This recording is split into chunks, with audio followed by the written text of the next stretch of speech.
안녕하세요. 오늘은 에스겔 44장을 좀 자세히 들여다볼까 합니다. 성전 문이나 제사장들의 역할, 규례 이런 얘기가 나오는데요. 왜 어떤 문은 계속 닫아둬야 하고 또 누가 성전에 들어갈 수 있는지 그 기준 같은 게 좀 궁금해지더라고요. 바로 한번 시작해보죠. 네, 에스겔 44장. 이게 하나님의 그 거룩함이 회복된 성전에서 질서, 그리고 구별됨, 이게 얼마나 중요한지를 아주 잘 보여주는 장입니다.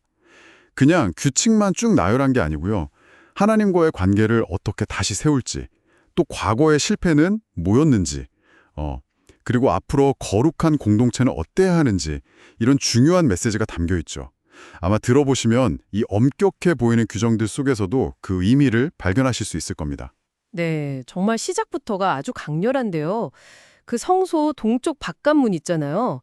거기를 닫아두고 다시는 열지 말라고 하네요. 이유가 이스라엘 하나님 나 여호와가 그리로 들어왔기 때문이라니. 와, 정말 강력한 선언 같아요. 맞습니다. 바로 그 점이 핵심이죠.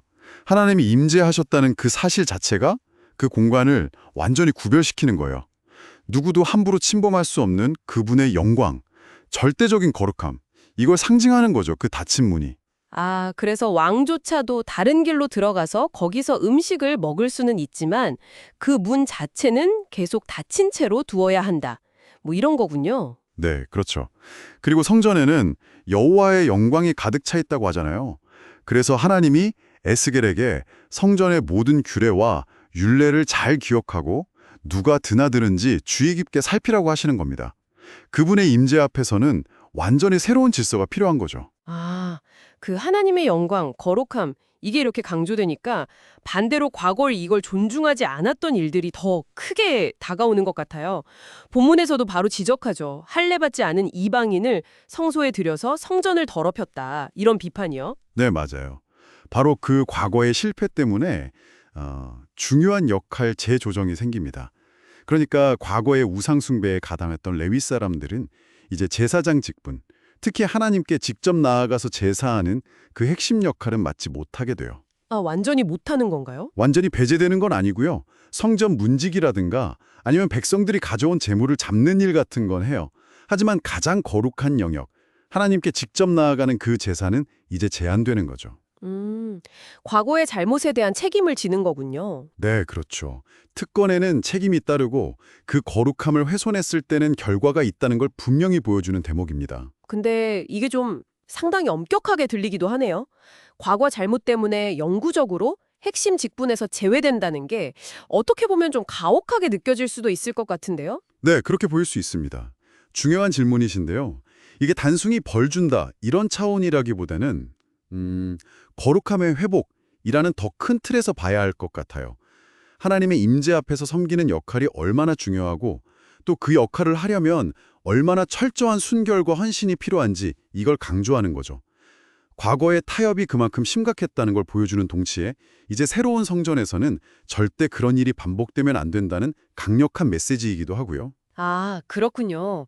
그럼 그 혼란 속에서도 신실함을 지켰던 사람들은요? 본문에 사독의 자손 레위 사람 제사장들이라고 나오잖아요. 네, 바로 그들입니다. 이스라엘 백성들이 잘못된 길로 갈 때도 성소의 직분을 지켰던 사람들이죠. 이 사람들은 계속해서 하나님을 가까이 섬기는 특권을 유지하게 됩니다. 대신에 아주 구체적인 규정들을 따라야 하는군요. 예를 들면 성전 안뜰에서는 배옷만 입어야 하고 땀나게 하는 옷은 안 된다? 맞아요. 양털옷 같은 건 안 되고요. 가는 배옷만 입어야 하고 허리도 땀나게 하는 걸로 동이지 말아야 한다고 하죠. 와, 머리 모양, 포도주 금지, 결혼 상대까지 정말 세세하네요. 그렇죠. 시체 접촉도 엄격하게 제한하고요. 이게 처음 보면 숨 막힐 정도로 빽빽하게 느껴질 수 있는데 그만큼 제사장의 삶 전체가 공적인 영역뿐만 아니라 아주 사적인 부분까지도 하나님의 거룩하심에 맞춰져야 한다는 의도가 담겨 있는 겁니다. 아, 백성들에게 거룩함과 속됨을 가르치고 또 재판도 해야 하니까 스스로가 먼저 구별되어야 한다? 이런 거군요. 정확합니다. 그래야 그 역할을 제대로 감당할 수 있으니까요. 여기서 또 흥미로운 게 이 제사장들에게는 땅을 기업으로 주지 않는다는 점이에요. 네, 오직 하나님만이 그들의 기업이고 산업이 되신다고 하죠. 이게 정말 중요한 포인트입니다. 그럼 어떻게 생활하나요? 백성들이 하나님께 드리는 제물, 처음 익은 열매 이런 것들로 생활하게 됩니다.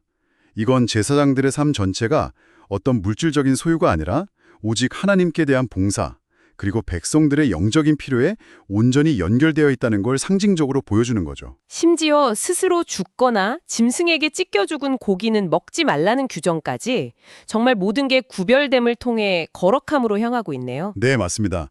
모든 규례 하나하나가 다 그 목적을 가지고 있는 거죠. 압도적인 거룩함 앞에서 인간의 책임은 뭔지, 또 구별된 삶이라는 게 구체적으로 어떤 모습이어야 하는지 이걸 보여주는 일종의 청사진 같아요.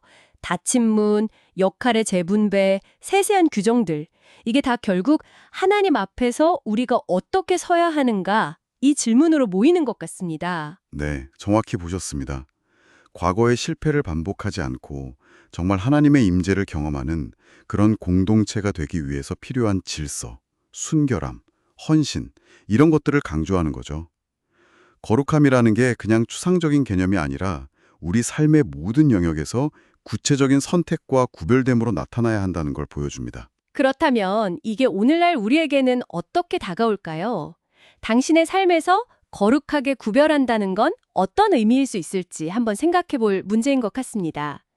우리에게 지금 물리적인 성전은 없지만 혹시 우리가 특별한 의미를 두고 좀 신성하게 지키고 싶은 가치나 관계 혹은 시간이 있다면 이 에스겔 44정의 원칙들이 그것들을 어떻게 대하고 또 가꿔 나가야 할지 한번 돌아보는 계기가 될 수도 있지 않을까요?